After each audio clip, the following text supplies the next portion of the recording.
Hello people, आप देख रहे थे वोकल न्यूज़। मैं हूं आपके साथ आयुषी। हम इस चैनल पे आपको क्रिप्टो से रिलेटेड न्यूज़ देते हैं। यहाँ हम क्रिप्टो से रिलेटेड आपको स्ट्रैटेजीज बताते हैं और यहाँ हम बात करते हैं क्रिप्टो की दुनिया के बारे में। अगर आप पहली बार क्रिप्टो में एंट्री कर रहे हैं तो ये वीडियो आपके लिए है, और अगर आप ऑलरेडी क्रिप्टो की दुनिया में हैं तो भी ये वीडियो आपके लिए है, क्योंकि आज हम बात करेंगे इंडिया के डिजिटल रुपी के बारे में, जो आरबीआई का एक मास्टर स्ट्रोक है।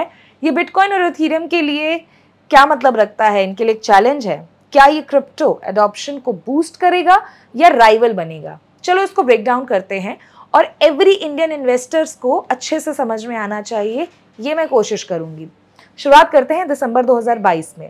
आरबीआई ने डिजिटल रुपी यानी ई रुपी लॉन्च किया, जो एक सेंट्रल बैंक डिजिटल करेंसी है। ये बेसिकली डिजिटल कैश जो गवर्नमेंट बैक करता है, और फिजिकल रुपी के बराबर, यानी मई 2025 तक 5 मिलियन से ज़्यादा इंडियन इसका यूज़ कर रहे हैं, चाय की टपरी से लेकर के ऑनलाइन शॉपिंग मॉल तक।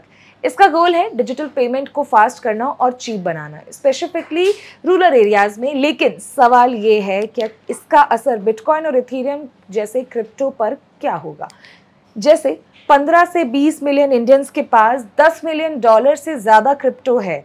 ये टॉपिक इग्नोर नहीं किया जा सकता। आरबीआई प्राइवेट क्रिप्टो जैसे आपका बिटकॉइन के अगेंस्ट थोड़ा सा अभी इस समय कॉशियस है। उसको ना समझ में नहीं आता कि इसको रेगुलेट करना कैसे है। उन्होंने कोर्ट में कहा है कि ये एक सोफिस्टिकेटेड हवाला है। इस पे मैंने ऑलरेडी एक वीडियो बना रखी है, आप उसे देखिएगा ज़रूर कि कैसे आरबीआई का मानना है कि जो क्रिप्टो करेंसी का ट्रेडिंग पैटर्न है वो अभी नया हवाला है, और सोफिस्टिकेटेड हवाला जिसे मैं कहूँगी। 2022 से क्रिप्टो प्रॉफिट्स पर 30% का टैक्स लग गया था, और हर ट्रेड पे 1% का टीडीएस लगता है। इस पे भी हम बात कर चुके हैं डिफरेंट वीडियो में, वो भी देख लीजिएगा, तो आपको क्रिप्टो के ऊपर टैक्सेस पैटर्न समझ में आ जाएंगे।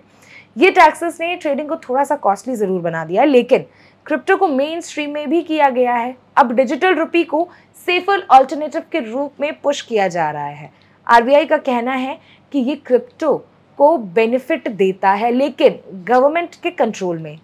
एक छोटा सा ट्विस्ट जो मुझे इसमें समझ में आता है, और कुछ एक्सपर्ट्स कहते हैं कि ये प्राइवेट क्रिप्टो अडॉप्शन को स्लो कर सकता है। 2024 में इंडिया का on chain crypto value $270 billion है, यानी 60% अप टू लास्ट ईयर। ठीक है, लेकिन 2025 में ये 6.4 बिलियन तक गिर गया रेगुलेटरी प्रेशर की वजह से। फाइनेंशियल इंटेलिजेंस यूनिट यानी FIU भी स्ट्रिक्ट है। इस पे भी एक और वीडियो बनी हुई है हमारी, आपको चेक ज़रूर करना चाहिए। एक नया क्रिप्टो पॉलिसी पेपर भी अभी बनाया हुआ है, वो क्या है, कैसा है, उसके रूल्स कैसे हैं, उस पर भी हमारी बात हो चुकी है। You should watch that video. तो बात ये है कि डिजिटल रुपी लोगों को डिजिटल करेंसीज के लिए कंफर्टेबल कर रहा है, जो क्रिप्टो क्यूरियोसिटी को बढ़ा सकता है। इंडिया का क्रिप्टो यूजर बेस यूएस और यूरोप से अभी तेजी से बढ़ रहा है, which is a good news. लेकिन आरबीआई का कंट्रोल का पुश थोड़ा सा टफर रूल्स और ला सकता है बिटकॉइन और इथेरियम के लिए स्पेसिफिकली। एक्स पे कुछ ट्रेडर्स क्रिप्टो को बैन के बारे में भी चिंता जता रहे, तो उन्होंने कहा था ऐसा नहीं होना चाहिए, जबकि दूसरे कहते हैं कि डिजिटल रुपी और प्राइवेट क्रिप्टो को साथ रहना ज़्यादा अच्छा है। तो एज एन इन्वेस्टमेंट आपको शार्प रहना पड़ेगा, क्योंकि एज एन इन्वेस्टर्स आपके पास बहुत सारी चीज़ें करने के लिए, बट डिवीजन ऑफ एसेट हमेशा इंपॉर्टेंट होता है।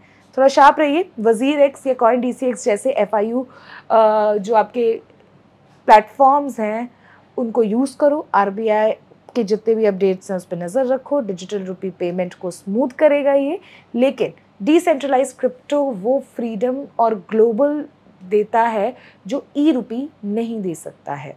ये बात, यही एक रीज़न है जब मैंने ये बात बोली है कि आपको दोनों पे नज़र रखनी होगी, अपने एसेट्स को डिवाइड करना पड़ेगा। तो तुम्हारा क्या ख्याल है इसको लेकर के, इस पे मुझे कमेंट में ज़रूर बताइएगा। और मुझे आपकी राय ये जाननी है, क्या डिजिटल रुपी क्रिप्टो को बढ़ाने में हेल्प करेगा या उसे हर्ट करेगा? कमेंट में ज़रूर बताइए।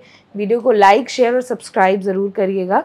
और अगर आपको क्रिप्टो से रिलेटेड ट्रेंडी न्यूज़, इंडिया में होने वाले डेवलपमेंट्स और क्रिप्टो की बेसिक्स जाननी है तो वोकल न्यूज़ को फॉलो करना मत भूलिएगा। मिलते हैं नेक्स्ट वीडियो में, तब तक के लिए बाय बाय।